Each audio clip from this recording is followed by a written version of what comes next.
Okay, apologies for not uploading in a while, but I've just been overwhelmed with work and catching up on sleep. And personally, I don't like uploading videos unless I think it's a good video. Like if I don't think I would watch it, I wouldn't want you guys to watch it, sort of thing.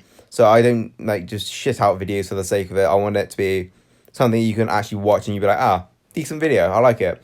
Apart from that, we reached 800 subs, which I'm really happy about. So like if we could hit 40 likes, that'd be much appreciated. So in this video, I'll be telling you what S class characters you should prioritize, why, and also I know I can't really think of a way to make it interesting. So what I'll do as a little, as a little bonus, I'll tell you how you can save up coins as free to play, and with the 30-day pass, how you can like properly get the max amount per week you can, just to make it, worth your while sitting through the video. So first of all, the S class characters you should prioritize, in my opinion, in order. Priya, 100% should be your first one. Um, she's got a great leader skill. All range get 50% attack and a huge bonus to AP when attacking. It's fantastic. The best range leader in the game at the moment. Also, deal 3 attacks of 275 damage to one enemy, and that gives them confuse and impair for 3 turns to a line of enemies. That's amazing. That's gonna cripple a team. Well, cripple the line. I'm gonna give you some breathing room on to not focus on that line anymore. Also, if you get a double attack weapon, she can potentially go 6 times on a rush. So that's fantastic. Also, I would not recommend going to upgrade her active skill, as if she does use on defense, it's gonna fuck you. So I wouldn't recommend touching it if you can avoid it. So obviously Priya, you can just put like ranged characters behind her and it will just work as long as you get a command in there and you know how to build a team properly. If you don't, like, I'll be making an attack team, defense team video in the future. I just gotta find a way to make it watchable and somewhat enjoyable. So Priya, first character, 100% you should go for her. Second one, pretty easy for me. If you asked me a couple weeks ago, I wouldn't have said it, but Princess, a couple weeks ago you couldn't grind Princess, but now she's in the roadmap. 100% she should be a second. Her with Princess, that's already a fantastic team. You don't like Bide or Payback, Princess got you covered. So got Berserker. It's not bad when you use her active skill to taunt, so they hit her and she gains quite a bit extra attack. So, fantastic specialist for her.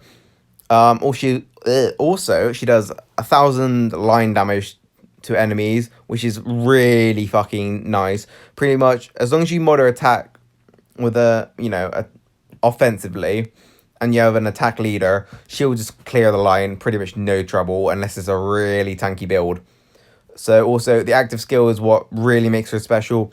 Up to 3 teammates get normalized and taunt for 3 turns. This character gains 35% AP. So normalize, if you don't know, Bide goes bye bye, taunt command goes bye bye. Pretty much any specialist skill is locked down for 3 turns. You can't use it. It's nothing. So she is absolutely fantastic. I would say arguably she is the most important S class in the game at the moment. So, she's fantastic. Definitely prioritize her second. Now, third, I can't make a decision on. So I'm going to put them both at third, and you can sort of decide on your roster where you want to go. So for my number 3, it's either Ariab. You see me use Ariab a lot. He's a fucking beast.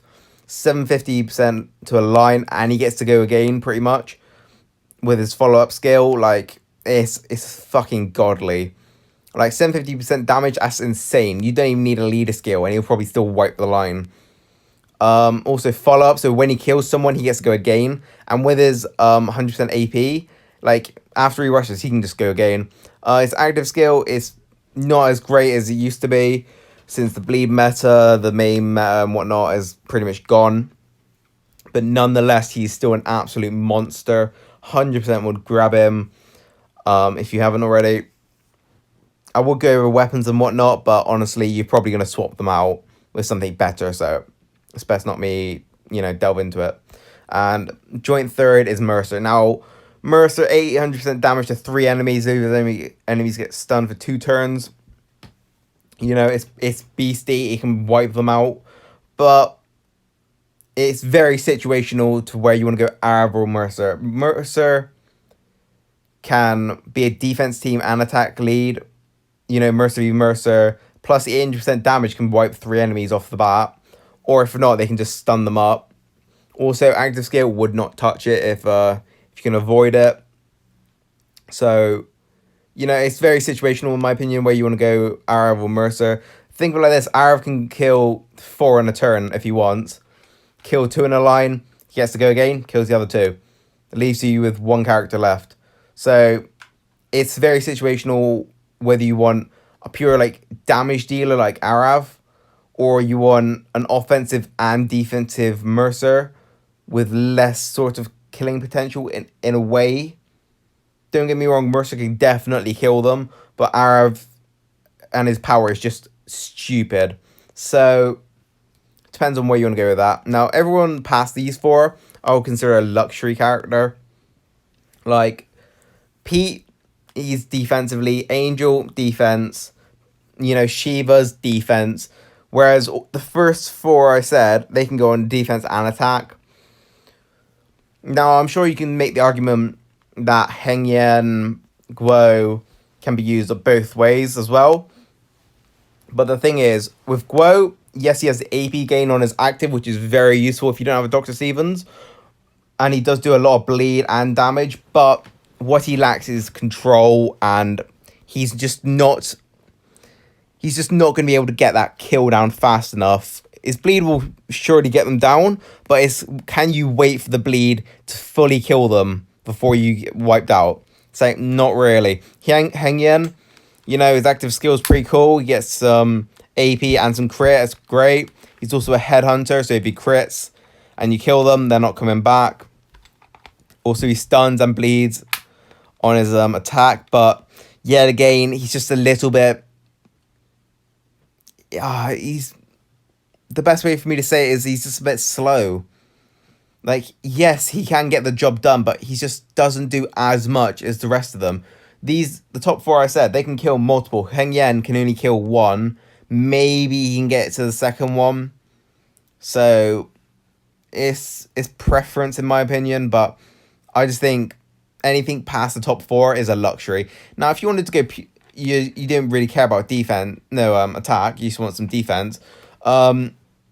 I would definitely recommend bumping up Angel. She's still fucking annoying as hell to deal with. But if you want grindable characters to go after on defense, I'd definitely say Lao Po is probably number 1. And then Pete. Because Pete, yes, he revives. And he has the cool leader skill. But if you pair Angel and Lao Po for a double exhaust, it's pretty annoying. Compared to Pete, where you gotta wait for him to use his rush for him to become annoying, whereas Lao Po can just use her active skill and be annoying.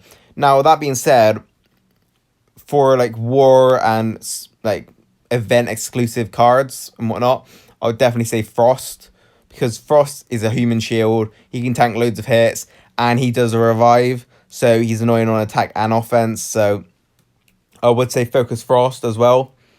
Obviously, you can't grind him at the moment. Maybe he'll come out in the roadmap in a couple of weeks. Who knows?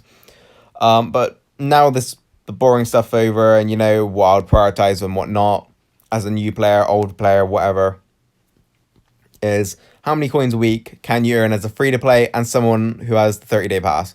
Now, I am going to be assuming you're in Diamond League, because when you're in Diamond League, you get quite a lot of coins for just staying in Diamond League, as long as you don't get demoted. If you get demoted, your coins get cut in half for that week. So we're gonna go with no pass, completely free to play. So normally wherever you live, you can watch 30 videos a day at 3 coins a video. So that's 90 coins a day. 90 times 7 is 630. So that's 630 coins off ads and watching videos, right, a week. plus Diamond League. Let's say you're in the bottom, I think it's like 700. So that's 1,330 coins a week. Now, I'm not going to count scav missions because I'm not an expert on it. I know you can get like a few coins out of scav missions, but I just don't care enough to learn it. Also, let's say you have the 30-day pass. 70 times 7, 490 coins, plus on to what you already have. That would be 1,820 coins a week. And it's very situational, but you can earn potentially some extra coins in champions. So if you get 7 attacks in for Champions Arena, you can have an entry into this. Now, normally if you have a really good attack and it's a sort of low activity, kind of bad Champions Arena, normally you can get top 20, which is like an extra 100 coins. But that's very situational, and whether or not they get it, like, well, not they get it, but like, you get in a lucky Champions Arena where people really don't care that much. It's very situational. So you might get an extra 100 or 2 a week from that, but it just depends on how hard you push and whatnot. So yeah, that's pretty much the video. I really couldn't think of a way to make it interesting, and I don't like uploading videos that are boring or I wouldn't watch myself. So, apologies and whatnot. But war will start in like under 12 hours from now, so that'll be some good content. Hopefully I get a couple wars against Dar or Nightmare or whoever we got. We'll see. Also, yeah, I think that's about it. I'll try and get some more videos out after war, but yeah, I just gotta try and figure out how to make team building somewhat enjoyably fun to watch. Because I really don't like just putting out videos for the sake of it, sort of thing. So until the next video, boys, peace out. I hope you have a good war weekend and whatnot. Stay safe and whatnot. All right, in a bit.